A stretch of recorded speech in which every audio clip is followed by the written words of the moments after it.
નમસ્કાર મિત્રો, mister coding ચેનલમાં આપનું બહુ સ્વાગત છે।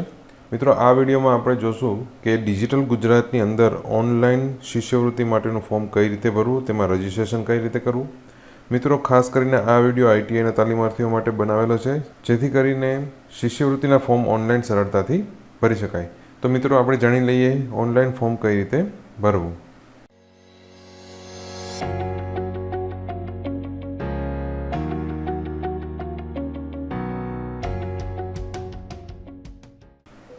મિત્રો, આપણે પહેલાં તે જાણી લઈએ કે ઓનલાઈન શિષ્યવૃત્તિનું ફોર્મ કોણ ભરી શકશે, કોણ એલિજિબલ છે।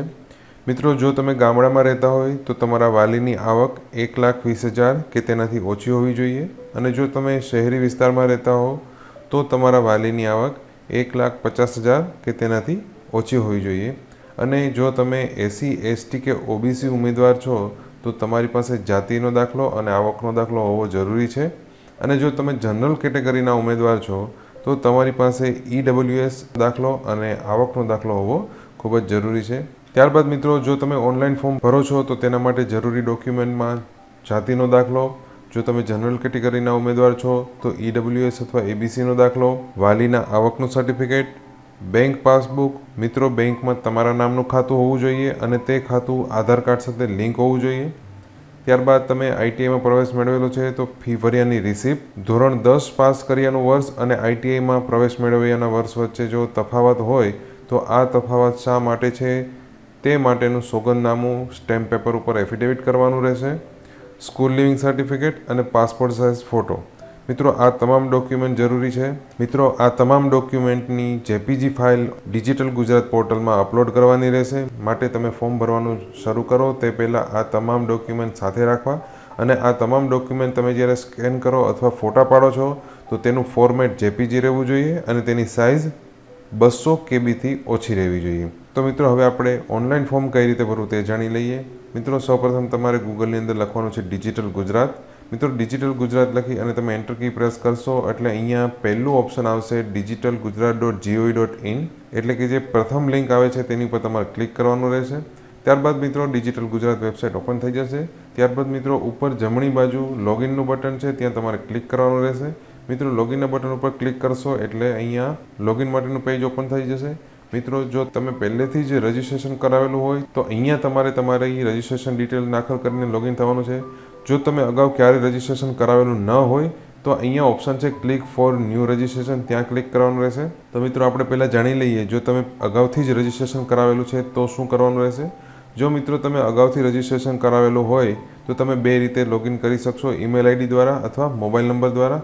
જો મિત્રો, તમે ઈમેલ આઈડી દ્વારા લોગિન કરવા માંગતા હો તો તમારે અહીંથી ઈમેલ આઈડી સિલેક્ટ કરવાનું રહેશે, અને જો મોબાઈલ નંબર દ્વારા તમે લોગિન કરવાના હોય તો તમારે અહીંથી મોબાઈલ નંબર સિલેક્ટ કરવાનો રહેશે।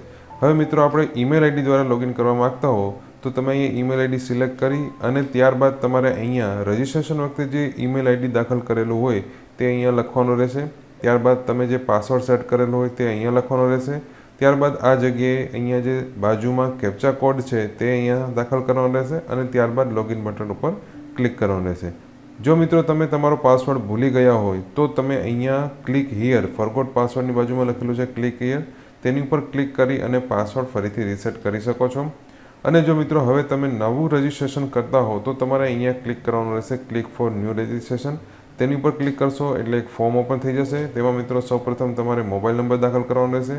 મિત્રો, મોબાઈલ નંબર ચાલુ હોય તેવો દાખલ કરવો, કારણ કે તેની ઉપર OTP આવશે। ત્યારબાદ મિત્રો, અહીંયા તમારે ઈમેલ આઈડી દાખલ કરવાનું છે। ત્યારબાદ પાસવર્ડ, મિત્રો પાસવર્ડ સેટ કરો એમાં પાસવર્ડની લંબાઈ ઓછામાં ઓછી 6 અક્ષરની હોવી જોઈએ, અને આ પાસવર્ડની અંદર ઓછામાં ઓછો એક અક્ષર કેપિટલ, એક અક્ષર સ્મોલ, એક અક્ષર સ્પેશિયલ સિમ્બોલ અને એક અક્ષર નંબર હોવો જોઈએ। અને મિત્રો, ત્યારબાદ અહીંયા તમારે તે જ પાસવર્ડ ફરીથી ટાઈપ કરવાનો છે। આ જગ્યાએ તમારે કેપ્ચા કોડ ફરીથી દાખલ કરવાનો છે, જે અહીંયા લખેલો કેપ્ચા કોડ છે તે અહીંયા દાખલ કરવાનો છે। ત્યારબાદ સેવ બટન ઉપર ક્લિક કરવાનું છે। મિત્રો, સેવ બટન ઉપર ક્લિક કરશો એટલે અહીંયા તમે મોબાઈલ નંબર જે દાખલ કરેલો છે તેના પર OTP આવશે, તે OTP તમારે અહીંયા દાખલ કરી કન્ફર્મ બટન ઉપર ક્લિક કરવાનું રહેશે। કન્ફર્મ બટન ઉપર ક્લિક કરશો એટલે તમારું જે રજિસ્ટ્રેશન ડેશબોર્ડ છે એટલે કે હોમ પેજ છે લોગિન થયા બાદનું તે ઓપન થઈ જશે। તેમાં સૌપ્રથમ મિત્રો, અહીંયા સ્કોલરશિપ લખેલું છે તેની ઉપર તમારે ક્લિક કરવાનું છે। સ્કોલરશિપ ઉપર ક્લિક થઈ ગયા બાદ તમારે અહીંયા રિક્વેસ્ટ ન્યૂ સર્વિસ છે તેના ઉપર ક્લિક કરવાનું રહેશે। રિક્વેસ્ટ ન્યૂ સર્વિસ ઉપર ક્લિક કરશો એટલે મિત્રો તમને ફાઇનાન્શિયલ યર સિલેક્ટ કરવા માટે પૂછશે. તેમાં મિત્રો તમારે અહીંયા પહેલું જે ફાઇનાન્શિયલ યર છે 2020-21 તે સિલેક્ટ કરવાનું રહેશે. તે સિલેક્ટ કરી અને અહીંયા બટન છે ચેન્જ ફાઇનાન્શિયલ યર, તેના ઉપર ક્લિક કરવાનું રહેશે. તેના ઉપર ક્લિક કરશો મિત્રો એટલે તમારે શિષ્યવૃત્તિ લેવા માટે શિષ્યવૃત્તિની સ્કીમ સિલેક્ટ કરવાની હોય છે, તેનું પેજ ઓપન થઈ જશે. મિત્રો આ પેજમાં દરેક કેટેગરીને લાગુ પડતી તેના હેડિંગ સાથેની અલગ અલગ સ્કીમ હોય છે. મિત્રો આ તમામ અલગ અલગ સ્કીમ છે. હવે મિત્રો કયા ઉમેદવારે કઈ સ્કીમ સિલેક્ટ કરવી તે હું તમને જણાવી દઉં. તેમાં તમને લાગુ પડતી સ્કીમ સિલેક્ટ કરવાની છે. મિત્રો જો તમે આઈટીઆઈમાં અભ્યાસ કરો છો અને તમે એસટી ઉમેદવાર છો તો તમારે મિત્રો VKY 158 લખેલી જે સ્કીમ છે તે તમારે સિલેક્ટ કરવાની રહેશે. મિત્રો આ જે સ્કીમ છે તેનું આખું નામ છે VKY 158 Swami Vivekananda stipend scheme for ITI course. તો મિત્રો તમારે અહીંયા નંબર યાદ રાખવાનો છે VKY 158. આ સ્કીમ ફક્ત એસટી ઉમેદવારોએ જ સિલેક્ટ કરવાની છે. જો મિત્રો તમે એસસી ઉમેદવાર છો તો તમારે મિત્રો સિલેક્ટ કરવાની છે. અહીંયા એસસી ઉમેદવારનું હેડિંગ લખેલું હશે, તેની નીચે મિત્રો તમારી સ્કીમ હશે BCK 13 scholarship stipend to SC student for ITI. તો મિત્રો તમારે આ સ્કીમ સિલેક્ટ કરવાની રહેશે. મિત્રો તમારે અહીંયા નંબર યાદ રાખવાનો છે BCK 13. મિત્રો આ એસસી ઉમેદવાર માટે છે. હવે જો મિત્રો તમે ઓબીસી ઉમેદવાર છો તો તે જ પેજ ઉપર સ્ક્રોલ કરીને થોડા નીચે જશો એટલે અહીંયા ઓબીસીનું હેડિંગ આવશે. આ હેડિંગની નીચે મિત્રો તમે ઓબીસી ઉમેદવાર છો તો તમારે સ્કીમ સિલેક્ટ કરવાની છે BCK 83 અને મિત્રો ખાસ છેલ્લે લખેલું હશે SEBC. મિત્રો તમે ઓબીસીમાં છો તો તમારે BCK 83 Swami Vivekananda stipend scheme for technical and professional course અને છેલ્લે મિત્રો ખાસ લખેલું છે SEBC તે સિલેક્ટ કરવાનું રહેશે. અને જો મિત્રો તમે જનરલ કેટેગરીના ઉમેદવાર છો અને તમારી પાસે EWS અથવા EBCનો દાખલો છે તો મિત્રો તમારે સ્કીમ સિલેક્ટ કરવાની છે BCK 83 અને મિત્રો છેલ્લે લખેલું છે EBC. મિત્રો આ સ્કીમ છે એ ઓબીસીના હેડિંગ હેઠળ જ હશે. તો મિત્રો અહીંયા તમારે ખાસ ધ્યાન રાખવાનું છે BCK 83 અને છેલ્લે કાઉન્સમાં લખેલું છે EBC. ઓબીસીના ઉમેદવાર માટે છેલ્લે લખેલું હશે SEBC અને EBCના ઉમેદવાર માટે છેલ્લે લખેલું હશે EBC. તો મિત્રો આ તમામ સ્કીમ છે કે જેને લાગુ પડે છે તે મુજબ તમારે સિલેક્ટ કરવાની રહેશે. ત્યારબાદ મિત્રો તમે તમારી સ્કીમ ઉપર ક્લિક કરશો એટલે આ પ્રમાણેનું ફોર્મ ઓપન થઈ જશે. તેમાં સ્ક્રોલ કરીને નીચે સુધી જતા રહેશું. ત્યાં મિત્રો અહીંયા ક્લિક ટુ કન્ટિન્યુ સર્વિસ છે તેની પર ક્લિક કરી અને કન્ટિન્યુ કરશો. મિત્રો તમે ક્લિક ટુ કન્ટિન્યુ કરશો એટલે અહીંયા રિક્વેસ્ટ આઈડી અને એપ્લિકેશન નંબર જનરેટ થઈ જશે. તે મિત્રો તમારે ક્યાંક નોંધી લેવાનો રહેશે. ત્યારબાદ અહીંયા કન્ટિન્યુ બટન ઉપર ક્લિક કરી અને નેક્સ્ટ કન્ટિન્યુ કરશું. હવે મિત્રો તમે કન્ટિન્યુ કરશો એટલે તમારું ફોર્મ ભરવા માટેનું વેબ પેજ ઓપન થઈ જશે. તેમાં મિત્રો અહીંયા અલગ અલગ 4 સ્ટેપ છે. આ 4 સ્ટેપ તમારે કમ્પ્લીટ કરવાના રહેશે. જે સ્ટેપ કમ્પ્લીટ થઈ જશે તેમાં કાઉન્સમાં ડન લખેલો હશે. તો મિત્રો અત્યારે આપણે પહેલા સ્ટેપ ઉપર છીએ. હવે મિત્રો તમારે અહીંયા નામ દાખલ કરવાનું છે. તે નામ મિત્રો તમારે તમારી ધોરણ 10 જે માર્કશીટ છે તે પ્રમાણે તમારે અહીંયા નામ એન્ટર કરવાનું છે. ત્યારબાદ વાલીનું નામ, ત્યારબાદ મિત્રો આધાર કાર્ડમાં જે મુજબ તમારું આખું નામ છે તે નામ તમારે અહીંયા દાખલ કરવાનું છે. તે મુજબ જ અહીંયા લખવાનું છે. જો મિત્રો તમારા આધાર કાર્ડમાં પહેલી ABCDમાં નામ હોય તો પહેલી ABCDમાં લખવાનું છે. જે રીતે લખેલું છે તે જ પ્રમાણે અહીંયા લખવાનું છે. ત્યારબાદ અહીંયા તમારી જન્મ તારીખ, ત્યારબાદ મેલ અથવા ફિમેલ સિલેક્ટ કરવાનું છે. ત્યારબાદ મિત્રો અહીંયા આધાર કાર્ડ નંબર દાખલ કરવાનો છે. મિત્રો આધાર કાર્ડ નંબર દાખલ થઈ જાય ત્યારબાદ તમારે આધારને વેરીફાઈ કરવાનું છે. આ અહીંયા જે ડિટેલ દાખલ કરેલ છે તે મુજબ તમારો આધાર વેરીફાઈ થશે. તો અહીંયા તમે બટન ઉપર ક્લિક કરશો એટલે જો આ ડિટેલ તમે દાખલ કરેલી સાચી હશે, તમારા આધાર કાર્ડ મુજબ જ હશે તો અહીંયા યસ લખેલો આવશે, નહીતર નો લખેલો આવશે. તો મિત્રો આ માહિતી આધાર કાર્ડ સાથે વેરીફાઈ થવી ખૂબ જ જરૂરી છે. જો અહીંયા યસ ન આવે તો અહીંયા તમારે ફરી બટન ક્લિક કરીને પ્રયત્ન કરો અને ખાસ આ તમામ ડિટેલ ચેક કરી લેવી. ત્યારબાદ મિત્રો તમારે અહીંયા માતાનું નામ દાખલ કરવાનું છે. માતાનું નામ દાખલ થઈ જાય ત્યારબાદ મિત્રો અહીંયા સ્ક્રોલ કરીને નીચે તમારી કોમ્યુનિટી એટલે કે SC, EBC, ST, SC જે તમને લાગુ પડતું હોય તે સિલેક્ટ કરવાની છે. ત્યારબાદ મિત્રો તમારે અહીંયા તમારી જ્ઞાતિ સિલેક્ટ કરવાની છે. જ્ઞાતિ સિલેક્ટ થઈ ગયા બાદ અહીંયા તમારે તમારો ધર્મ સિલેક્ટ કરવાનો છે. ત્યારબાદ તમારે મેરિટલ સ્ટેટસ એટલે કે પરણિત અપરણિત જે લાગુ પડતું હોય તે સિલેક્ટ કરવાનું છે. ત્યારબાદ મિત્રો તમારા વાલીનો બિઝનેસ શું છે, ધંધો શું છે તે અહીંયા તમારે સિલેક્ટ કરવાનું રહેશે. ત્યારબાદ મિત્રો તમારે અહીંયા તમારા વાલીની આવક દાખલ કરવાની છે. મિત્રો તમારા આવકના દાખલાની અંદર જે આવક હોય તે જ આવક અહીંયા દાખલ કરવાની રહેશે. ત્યારબાદ મિત્રો જો તમે અનાથ હો તો તમારે અહીંયા યસ સિલેક્ટ કરવાનું છે, નહીંતર તમારે અહીંયા નો સિલેક્ટ કરવાનું રહેશે. ત્યારબાદ મોબાઈલ નંબર તેની જાતે આવી જશે, ઈમેલ આઈડી પણ તેની જાતે આવી જશે. ત્યારબાદ મિત્રો જો તમે હોસ્ટેલમાં રહેતા હો તો અહીંયા સિલેક્ટ કરવાનું છે હોસ્ટેલર, અને જો તમે હોસ્ટેલમાં ન રહેતા હોય તો તમારે અહીં સિલેક્ટ કરવાનું છે ડે સ્કોલર. મિત્રો જો તમે અહીંયા હોસ્ટેલમાં રહેતા હોય તો તમારે અહીંયા હોસ્ટેલનો ટાઈપ સિલેક્ટ કરવો પડશે. ત્યારબાદ મિત્રો તમારે અહીંયા હેબિટેશન ટાઈપ સિલેક્ટ કરવાનું છે. તેના માટે જો મિત્રો તમે ગ્રામ્ય વિસ્તારમાં રહેતા હોય તો અહીંયા રૂરલ સિલેક્ટ કરવાનું, અને જો તમે શહેરી વિસ્તારમાં રહેતા હોય તો તમારે અહીંયા અર્બન સિલેક્ટ કરવું પડશે. ત્યારબાદ મિત્રો સ્ક્રોલ કરીને થોડા નીચે આવી જશું. ત્યારબાદ મિત્રો તમારે અહીંયા તમારી સરનામાની માહિતી દાખલ કરવાની છે. અહીંયા ગુજરાત સિલેક્ટેડ હશે. ત્યારબાદ તમારે અહીંયા તમારો જિલ્લો સિલેક્ટ કરવાનો છે, ત્યારબાદ તાલુકો. ત્યારબાદ મિત્રો જો તમે ગ્રામ્ય વિસ્તારમાં રહેતા હોય તો રૂરલ, અને જો શહેરી વિસ્તારમાં રહેતા હોય તો અર્બન સિલેક્ટ કરવાનું રહેશે. ત્યારબાદ મિત્રો તમારે અહીંયા તમારા ગામનું અથવા તમારા શહેરનું નામ સિલેક્ટ કરવાનું છે. આ જગ્યાએ તમારે તમારું પૂરું સરનામું અને આ જગ્યાએ તમારે પિનકોડ દાખલ કરવાનો છે. મિત્રો આ તમારું કરંટ એડ્રેસ છે, અને ત્યારબાદ જો તમારું પરમેનન્ટ એડ્રેસ અને કરંટ એડ્રેસ એક સરખું જ હોય તો તમારે અહીંયા સિલેક્ટ કરવાનું છે, ટિક કરવાનું છે, જેથી કરીને આ માહિતી અહીંયા નીચે તેની જાતે આવી જશે. અને જો તમારું પરમેનન્ટ એડ્રેસ અલગ હોય તો તે એડ્રેસ તમારા અહીંયા ઉપર જે રીતે આપણે માહિતી દાખલ કરેલી છે તે પ્રમાણે અહીંયા માહિતી દાખલ કરવાની રહેશે. ત્યારબાદ મિત્રો અહીંયા નીચે બટન છે સેવ એન્ડ નેક્સ્ટ, તેની ઉપર ક્લિક કરવાનું રહેશે. મિત્રો સેવ એન્ડ નેક્સ્ટ કરશો એટલે અહીંયા તમારી તમામ માહિતી સેવ થઈ જશે એવો મેસેજ આવશે, અને અહીંયા ઓકે બટન ઉપર ત્યારબાદ તમારે ક્લિક કરવાનું છે. ઓકે બટન ઉપર ક્લિક કરશો એટલે મિત્રો અહીંયા તમને બતાવશે કે તમારું જે પહેલું સ્ટેપ છે તે કમ્પ્લીટ થઈ ગયું છે. હવે તમે અત્યારે બીજા સ્ટેપ ઉપર છો કે જેમાં બેંક ડિટેલ દાખલ કરવાની છે. મિત્રો અહીંયા બેંક ડિટેલની નીચે અહીંયા જે પહેલું ઓપ્શન છે તે ટિક કરવાનું છે. ત્યારબાદ મિત્રો તમારે અહીંયા તમારો આધાર કાર્ડ નંબર દાખલ કરવાનો છે, અને આધાર કાર્ડ નંબર દાખલ થઈ જાય ત્યારબાદ મિત્રો તમારે અહીંયા જે બટન છે check status of bank and Aadhaar linking, તેના ઉપર ક્લિક કરવાનું છે. મિત્રો જ્યારે તમે ક્લિક કરશો ત્યારે તમારા આધાર કાર્ડ સાથે જે બેંક લિંક છે તેની ડિટેલ ચેક થશે, અને તેમાં કદાચ થોડો સમય લાગી શકે છે, તો તેટલી વાર રાહ જોઈ લેવી. મિત્રો આધાર કાર્ડ બેંક સાથે વેરીફાઈ થઈ જશે એટલે નીચે આવો મેસેજ આવી જશે, અને અહીંયા સ્ટેટસ એક્ટિવ લખેલું આવશે. જો મિત્રો અહીંયા તમારું આધાર કાર્ડ બેંક સાથે લિંક નથી તો તમારે તમારું ખાતું જે બેંકમાં હોય ત્યાં જઈ અને તમારે બેંકનું ખાતું અને આધાર કાર્ડ લિંક કરાવવું પડશે. ત્યારબાદ તમે આ ફોર્મ ભરી શકશો. ત્યારબાદ મિત્રો અહીંયા એક્ટિવ લખેલું આવી જાય ત્યારબાદ સ્ક્રોલ કરી અને થોડા નીચે આવી જશો.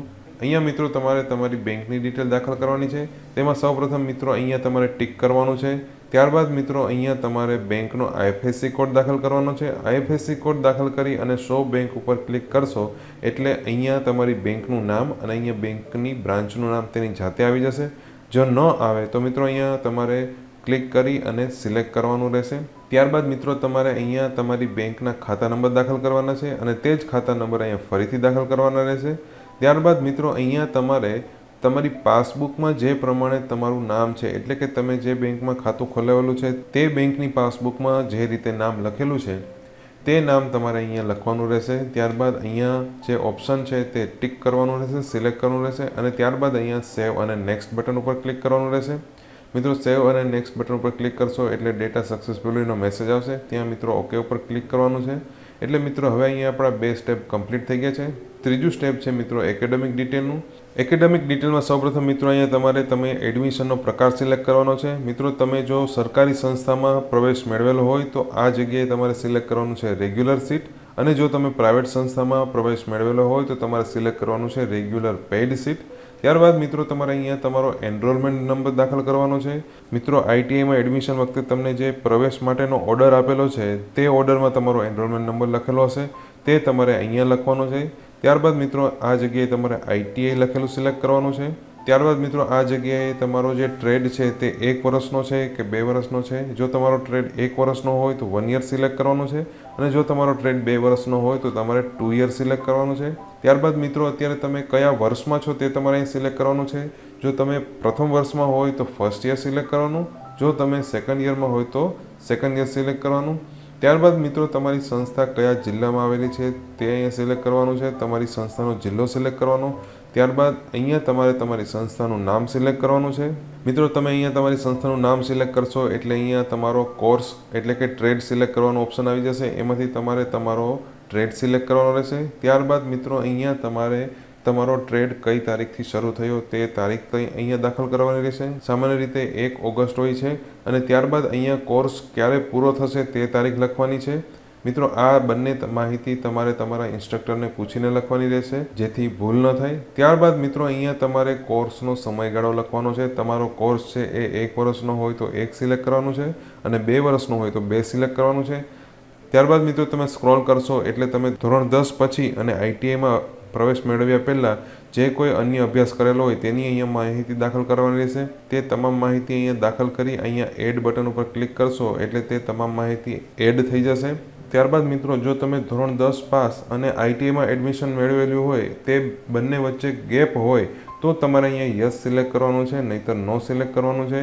દાખલા તરીકે મિત્રો તમે ધોરણ 10 2015માં પાસ કરેલું છે અને આઈટીઆઈમાં તમે એડમિશન 2020માં લીધેલું છે તો જે 5 વર્ષનો ગેપ છે તે ગેપ તમારે અહીંયા બતાવવો પડશે. તો તેના માટે તમારે અહીંયા યસ સિલેક્ટ કરવાનું રહેશે. મિત્રો જ્યારે તમે યસ સિલેક્ટ કરશો ત્યારે અહીંયા જે કેટલા વર્ષનો ગેપ છે તે દાખલ કરવાનું અહીં ઓપ્શન આવી જશે. તેમાં મિત્રો તમારે અહીંયા સંખ્યા લખવાની છે જેમાં તમે ધોરણ 10 પાસ કર્યાનું વર્ષ અને આઈટીઆઈમાં પ્રવેશ મેળવ્યા વર્ષની વચ્ચે જે તફાવત છે તે તફાવત તમારે અહીંયા લખવાનો રહેશે. ત્યારબાદ મિત્રો તમારે અહીંયા સેવ અને નેક્સ્ટ બટન ઉપર ક્લિક કરવાનું છે જેથી આ માહિતી સેવ થઈ જશે અને અહીંયા ઓકે બટન ઉપર ક્લિક કરવાનું રહેશે એટલે મિત્રો તમારી અહીંયા એકેડેમિક ડિટેલ સેવ થઈ જશે. ત્યારબાદ મિત્રો હવે તમારું છેલ્લું સ્ટેપ છે કે જેમાં તમારે તમામ સ્કેન કરેલા ડોક્યુમેન્ટ અપલોડ કરવાના છે. મિત્રો કયા કયા ડોક્યુમેન્ટ અપલોડ કરવાના રહેશે? મિત્રો જાતિનો દાખલો તમારે સ્કેન કરીને અપલોડ કરવાનો છે, ફી ભર્યાની રિસિપ્ટ અપલોડ કરવાની છે અને જો તમારા ધોરણ 10 પાસ કર્યાના વર્ષ અને આઈટીઆઈમાં પ્રવેશ મેળવ્યા વર્ષની વચ્ચે જો તફાવત હોય તો તેના માટેનું જે સોગંદનામું કરેલું હશે એટલે કે સ્ટેમ્પ પેપર ઉપર એફિડેવિટ કરેલું હશે તે તમારે અહીંયા અપલોડ કરવાનું છે. ત્યારબાદ વાલીના આવકનું સર્ટિફિકેટ અપલોડ કરવાનું રહેશે, સ્કૂલ લિવિંગ સર્ટિફિકેટ એટલે કે એલસી અપલોડ કરવાનું છે અને બેંક પાસબુક અપલોડ કરવાની છે. મિત્રો આ તમામ ડોક્યુમેન્ટ સ્કેન કરી અને તેની જે ફાઇલ ફોર્મેટ છે તે જેપીઈજી હોવું જોઈએ અને તેની સાઇઝ છે તે 200 KB કરતાં ઓછી હોવી જોઈએ.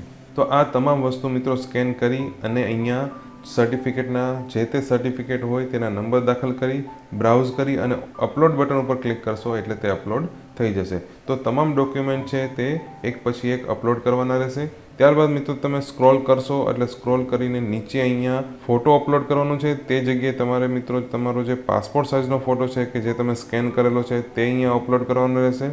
ત્યારબાદ મિત્રો સ્ક્રોલ કરીને નીચે આવી જશું. અહીંયા મિત્રો ઓપ્શન છે સેવ એઝ એ ડ્રાફ્ટ, તેના ઉપર તમારે ક્લિક કરવાનું રહેશે એટલે તમારી જે એપ્લિકેશન છે તે સેવ થઈ જશે. ત્યારબાદ મિત્રો અહીંયા ઓપ્શન છે તે તમારે સિલેક્ટ કરવાનું રહેશે. ત્યારબાદ મિત્રો અહીંયા વેરીફાઈ મોબાઈલ નંબર છે તેની પર ક્લિક કરવાનું રહેશે એટલે તમારા મોબાઈલ નંબર ઉપર ઓટીપી આવશે તે ઓટીપી અહીંયા દાખલ કરીને વેરીફાઈ કરવાનું રહેશે. ત્યારબાદ મિત્રો અહીંયા બટન છે કન્ફર્મ એન્ડ ફાઇનલ સબમિટ, તેની પર ક્લિક કરવાનું રહેશે જેથી તમારી અરજી છે તે સબમિટ થઈ જશે. અને છેલ્લે મિત્રો અહીંયા જે પ્રિન્ટ બટન છે તેને ક્લિક કરી અને આ તમારી અરજી છે તેની પ્રિન્ટ કાઢી અને તમામ ડોક્યુમેન્ટ જે અપલોડ કરેલા છે તે તમામ ડોક્યુમેન્ટ આ અરજી સાથે જોડી અને તમારે તમારી સંસ્થામાં આ અરજી જમા કરાવવાની રહેશે. તો મિત્રો આ રીતે સ્ટાઇપન્ડનું આખું ફોર્મ ભરવાનું છે. મિત્રો આ તમામ સ્ટેપ માટેની જે ડોક્યુમેન્ટ ફાઇલ છે તેને ડાઉનલોડ કરવા માટેની લિંક નીચે મેં ડિસ્ક્રિપ્શનમાં આપી છે તો તે તમે ડાઉનલોડ કરી અને તેના સ્ટેપ મુજબ ઓનલાઈન ફોર્મ ભરી શકો છો. અને આ સિવાય મિત્રો શિષ્યવૃત્તિ માટેના કોઈ પ્રશ્ન હોય તો અમને નીચે કમેન્ટમાં જણાવો જેનું અમે તમને જરૂરથી સોલ્યુશન આપશું. મિત્રો ખૂબ ખૂબ આભાર. Thank you.